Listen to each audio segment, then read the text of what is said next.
Service in Sterling, Virginia has issued a flood warning for East Central Shenandoah County in northwestern Virginia, northwestern Warren County in northwestern Virginia until 4 a.m. WXL40 in Harrisburg is cutting in. Doppler radar indicated heavy rain that will cause flooding. 1 to 2 inches of rain have already fallen, with another inch possible.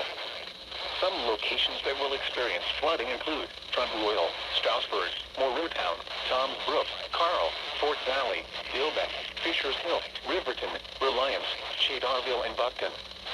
Turn around. Don't drown when encountering flooded roads. Most flood deaths occur in vehicles. Be especially cautious at night when it is harder to recognize the dangers of flooding.